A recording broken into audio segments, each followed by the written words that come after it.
Hola queridos alumnos de octavo básico. En esta ocasión vamos a trabajar en la guía 7, que corresponde a los reforzamientos de aprendizaje de las guías 4, 5 y 6. Las instrucciones para el desarrollo de la guía 7 son las siguientes. Leer atentamente las actividades de la guía. El plazo de entrega es el 21 de agosto, por vía correo o WhatsApp del colegio. La guía la trabajaremos junto en clases.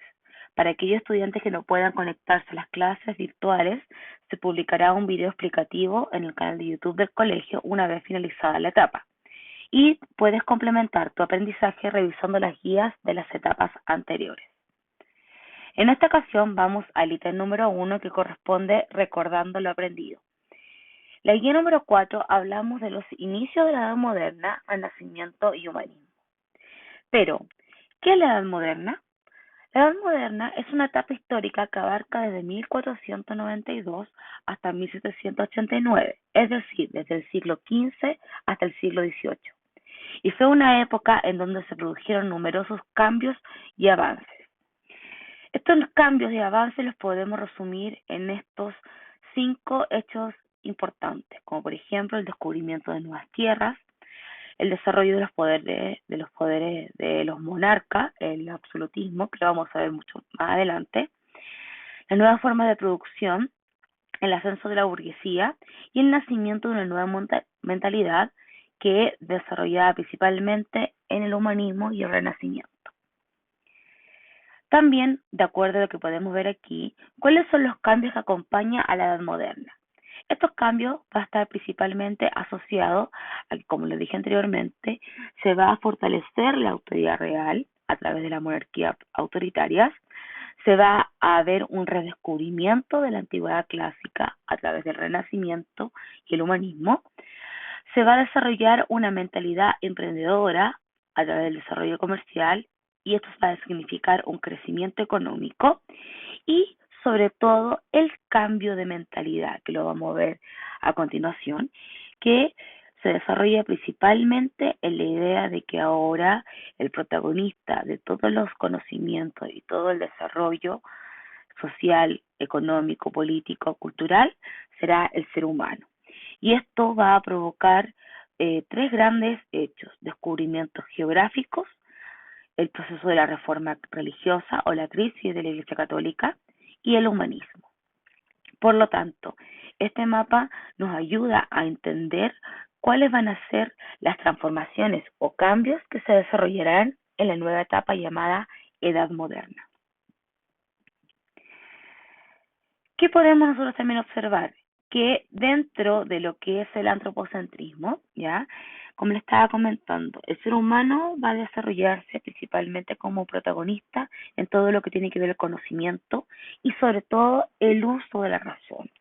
Ahora se va a un poco a revalorizar la cultura de la edad antigua, principalmente de la cultura grecorromana, y eso va a significar que nuevamente exista el desarrollo de las ciencias, del arte, de la arquitectura, de lo artístico, literatura, de la astronomía, etcétera, lo cual va a posicionarse sobre todo en el siglo XV en Italia los grandes inventores y sobre todo grandes expresionistas que va a desarrollar el humanismo y el renacimiento.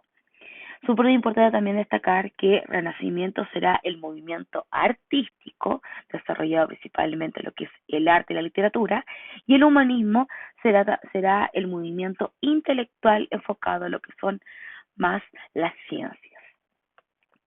Ya con esto entendido sobre todo lo que es el concepto del antropocentrismo, vamos a lo que es la guía número 5, que comenzamos nosotros a ver cuál era la crisis de la Iglesia Católica y la reforma protestante de Lutero.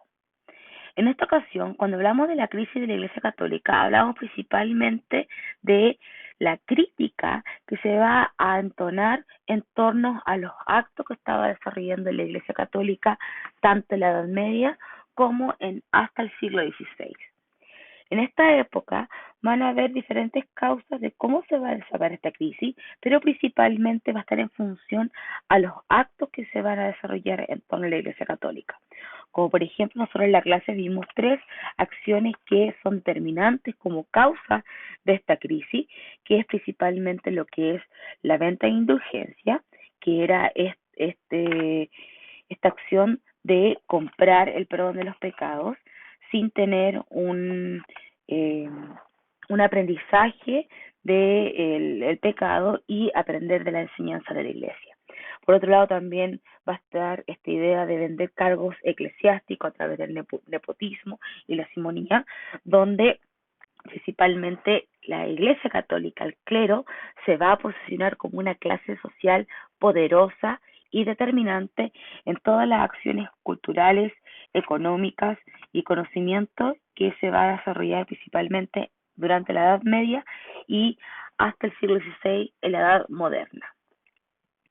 Ya teniendo en cuenta estas causas, vamos a ver que se va a desarrollar esta reforma del cristianismo en el siglo XVI. Principalmente vamos a tener tres protagonistas que van a desarrollar esta reforma protestante o estas nuevas religiones. En este caso vamos a comenzar con Lutero a través de su protestantismo o religión luterana. Vamos también a tener Juan Calvino y vamos a tener Enrique VIII, ¿ya? Estos tres protagonistas van a tener tres principios fundamentales a crear una nueva religión, principalmente justificar el perdón de los pecados a través de la fe, tener sacerdocio universal y sobre todo autoridad de la Biblia, o sea, que la Biblia sea universal. Ya con esto obviamente se va a desarrollar una guerra de religión entre estas nuevas religiones con la Iglesia Católica y este proceso de reforma del cristianismo termina con la contrarreforma. ¿Qué es lo que principalmente quién es Martín Lutero y qué es lo que dictaba Lutero?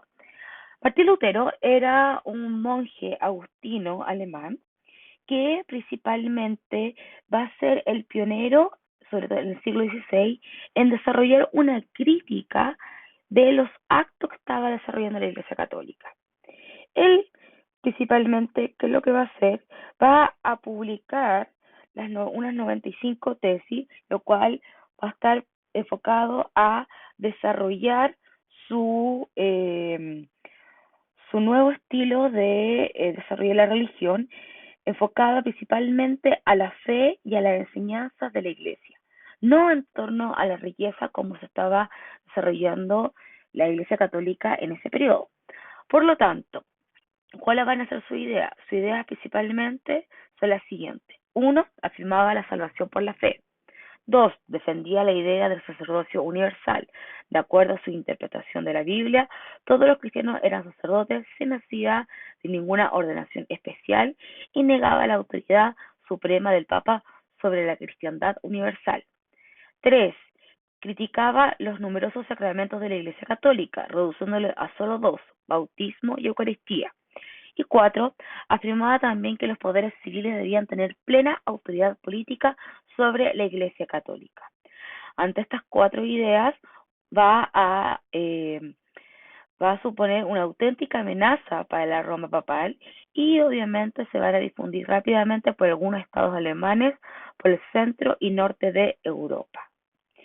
Ya teniendo claro cuál es la imagen de Martín Lutero, vamos a la guía número 6, que hablamos principalmente de lo que son las otras dos nuevas religiones que se van a desatar tras esta crisis de la Iglesia Católica, que tienen que ver principalmente con Juan Calvino y Enrique VIII. Juan Calvino es un monje francés, pero su desarrollo, el calvinismo, se va a desarrollar principalmente en Suiza. ¿Qué es lo que hablaba Juan Calvino? Juan Calvino lo que buscaba principalmente, o su religión se enfocaba principalmente en lo que es la predestinación, que es decir, que Dios es el creador y soberano absoluto del mundo, lo cual la Biblia es la base de todo. El hombre ha sido puesto en la tierra para cumplir la voluntad de Dios. El hombre no es libre para decidir su destino entre el bien y el mal.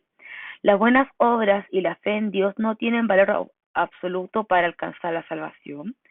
La prosperidad económica es signo de beneficio divino y los pastores son elegidos entre los fieles. O sea, la idea de la predestinación es un elemento esencial para esta nueva religión.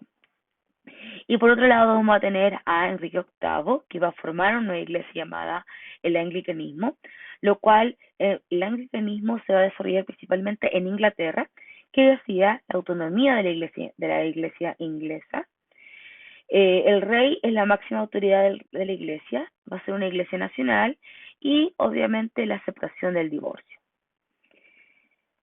También vamos a ver que dentro de esta crisis que vive la Iglesia Católica se va a desarrollar una respuesta por parte de la Iglesia Católica ante la crítica que se estaba generando.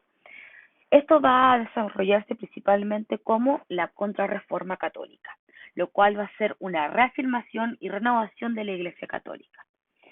La Contrarreforma centró sus esfuerzos y energía en la reorganización y renovación interna de la Iglesia. La instauró como una institución más rígida en autoridad y disciplina. El objetivo de esta reforma fue reafirmar los principios de la fe y de la doctrina católica a partir de una serie de cambios orientados a definir un nuevo rol de la Iglesia a través de mayor organización y disciplina. La Iglesia reafirmó su posición en Europa e inició la evangelización de los nuevos territorios en ultramar. Y por último, los hechos de mayor relevancia fueron la fundación de la Orden de la Compañía de Jesús, los jesuitas y el Concilio de Trento. Ya teniendo claros estos contenidos de la guía 4 y 5, 6, vamos ahora a explicar los ejercicios. El ítem número 2 va en función a la guía número 4, lo cual ustedes tienen que leer atentamente el texto y responder las preguntas. El texto se trata principalmente de lo que es el término moderno, por qué se habla de edad moderna y cuál es su significado a partir de esta nueva mentalidad o esta nueva sintonía al conocimiento. Por lo tanto, ustedes tienen que responder la siguiente pregunta. Dice, ¿en qué siglo se comenzó a utilizar el término moderno? Nombra 2 cambios ocurridos entre la Edad Media y la Edad Moderna. Y por último, ¿con qué época de la historia occidental se comparaban los modernos? Ya el ítem número 3 también tiene que ver en función de la aplicación de ejercicios de la guía número 5. Y ustedes tienen que ir a observar la imagen y contestar la pregunta. Esta imagen nosotros la trabajamos durante la clase y ya sabemos un poco de lo que se trata o lo que relata esta imagen que está en la guía. Y dice, de acuerdo con la imagen y los aprendizajes de la guía número 5, ¿cuáles fueron los motivos que impulsaron a Lutero para hacer una crítica a la Iglesia Católica? Fundamenta tu respuesta. Ya el ítem número 4 también es un ítem de aplicación y ejercicio de la guía número 6 y lo que ustedes tienen que realizar es completar el siguiente cuadro que pueden apoyarse con su guía número 6 y el texto escolar donde tienen que desarrollar las causas y características del proceso de la Reforma Protestante y de la Contrarreforma Católica. Ya el ítem número 5 va en función a la consolidación del aprendizaje, lo cual ustedes tienen que marcar con una X la alternativa correcta y luego justificar tu respuesta en el cuadro. Realizando esta actividad te ayuda en la preparación de tu prueba online. Por lo tanto, vamos a ver que ustedes tienen que responder estas 2 preguntas y justificar su respuesta. Ya aquí en el ítem 6 ustedes ven la pauta de evaluación que se va a aplicar para evaluar y calificar esta guía.